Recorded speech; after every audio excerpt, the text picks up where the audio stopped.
The Weatherby's champion bumper, a race the Mullins stable has an outstanding record in. Patrick, you've ridden most of the contenders for this year's race. Could you talk us through them? I know you haven't made up your mind yet with which one you'll be on, or you haven't had your mind made up for you. Yeah, it could be more near the truth. It seems that we have an abundance of riches in that division this year. There's a lot of strength and depth. Bordini was probably the one who came to the fore the quickest. He won in Punchestown, beat a horse that Christy Roach was well fancied, and then went to Navan and won the listed bumper there. I was very taken with him. He's a fine specimen of a horse. He's by Marteline, and I actually think he could possibly be better on better ground. I was very taken with him. Stonehard is Gigginsound's a horse. He cost an awful lot of money at the sales. I think he was 215,000 at the sales as a 3-year-old. Gordon Elliott had him for his point of point, and he was very impressed with him. And since he's came to us, he's won at Fairyhouse and Gorn, two good, solid tracks, and he won his winner's bumper on Thyestes Day. There probably wasn't a lot of depth to the race, but he's very well balanced and very relaxed, and they're two attributes that will stand him in good stead over there. Pylonthepressure is a horse that has just continued to improve throughout the season. He's by Darcy, and his performance in Naas took us back a bit. We didn't think he'd do that, kind of put in a performance like that.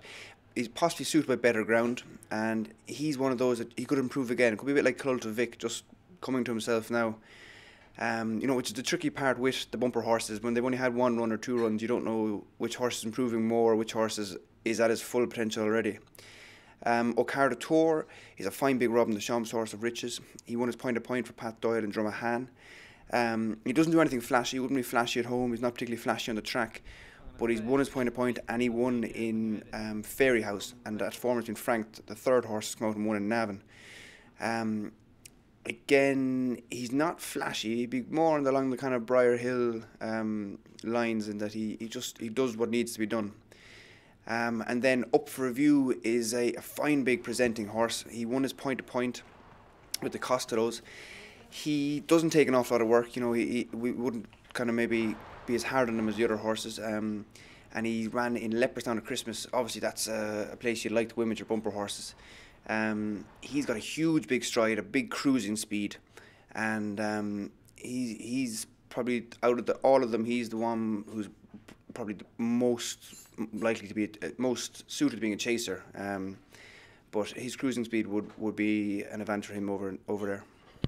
So would there be one of those that you'd have at the top of the list at this stage? Like I said, at the start of the season, Bordini was the one that caught my eye, and then obviously, Pylonthepressure then surprised us in Naas, and the other three have yet to be beaten. So, for me, what'll tell a lot is the next 2 weeks when we really start getting stuck into them, and you will have seen which horse has improved the most, or some horses, as the season goes on, they go backwards a little bit. And so until over the next 2 weeks, we'll know more about them. You won the National Hunt Chase on Back in Focus a couple of years ago. What are your prospects of having a ride in the race this year? Well, myself and Brian Cooper have been having a bit of fun over Don Poli. He seems to be quite keen on having his leg over him. I was talking to Martin Pipe yesterday, the national weights launch, and he says King's Palace can't be beaten, so I must tell Michael and Eddie O'Leary that. But if Don Poli doesn't go there, Perfect Gentleman, who my mother owns, he won a grade 3 novice chase, and he'd stay very well at Viking Theatre. He'd love the ground. I wouldn't mind riding him in it. He'd be a great spin. Vroom Vroom Mag is still in it, but there's a mare chase in Limerick the week after for her.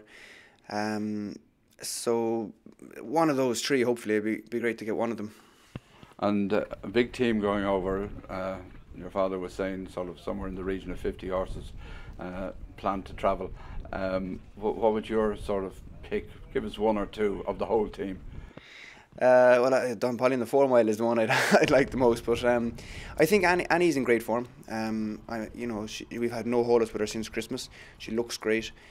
I thought she ran a cracker in Cheltenham last year. She's kind of gone under the radar this year because she hasn't ran, but I'd be disappointed if she didn't make amends for last year. And I'm very excited to see Douvan in the Spring Novices. His potential at the minute is limitless as of now, anyway. And which way are you leaning in the Champion Hurl? Well, the heart says Hurricane Fly, the head says Faugheen. I mean, if Fly could do it, it'd be magic. It would really, it'd be unbelievable. But he's probably he's a bit older now, and you know the ground is probably going to be good over there.